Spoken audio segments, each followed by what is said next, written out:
নির্বাচনে আপনারা জানেন যে বিএনপির সাথে যারা যুগপৎ আন্দোলন করেছে তারা আমরা একত্রে নির্বাচন করছি এবং বিএনপির ভারপ্রাপ্ত চেয়ারম্যান জনাব তারেক রহমানের ঘোষণা ছিল যে আমরা একসাথে আন্দোলন, একসাথে নির্বাচন এবং একসাথে জাতীয় সরকার। তো নির্বাচনে আমরা মিত্র দল হিসেবে আমরা গণ অধিকার এবং আমরা দেখেছি যে আমাদের আরও ভ্রাতৃপ্রতিম কিছু সংগঠন সমূহ যারা একসাথে আন্দোলন সংগ্রাম করেছি, রাজনৈতিক দল, সেই সমস্ত জোটে বিএনপি আমাদেরকে আসন ছেড়ে দিয়েছে বা ওই আসনগুলোতে বিএনপি প্রার্থী দেয় নাই, কিন্তু কিছু কিছু আসনে, বেশিরভাগ আসনে বিএনপির স্থানীয় স্বতন্ত্র প্রার্থী দাঁড়িয়েছেন এবং সেটা আমাদেরকে বিব্রত করছে এবং এইটা আমাদের নির্বাচনে মাঠে একটা চ্যালেঞ্জও, সেটা আমরা যারা ভারপ্রাপ্ত চেয়ারম্যান জনাব তারেক রহমানকে জানিয়েছি এবং বহিষ্কার না করে তাদেরকে আলাপ আলোচনা সমঝোতার মাধ্যমে যদি প্রত্যাহার করানো যায় আমরা আমাদের সেই অভিব্যক্তি ব্যক্ত করেছি। কারণ যারা দাঁড়িয়েছেন তারা হয়তো দলের ডেডিকেশন আছে, মনোনয়ন প্রত্যাশী ছিলেন, তাদেরও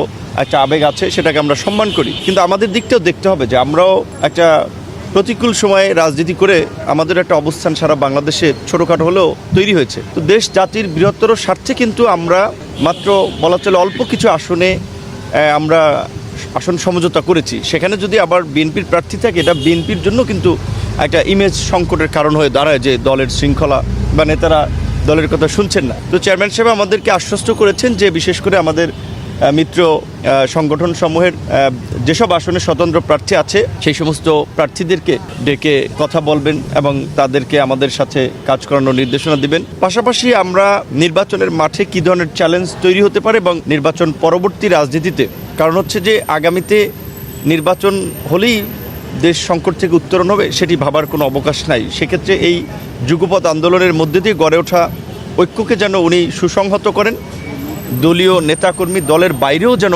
সমাজের বিভিন্ন শ্রেণী পেশার মানুষের কথা শোনেন, তাদেরকে নিয়েও মাঝে মাঝে বসেন। আমাদের পক্ষ থেকে এই প্রস্তাবটিও আমরা দিয়েছি।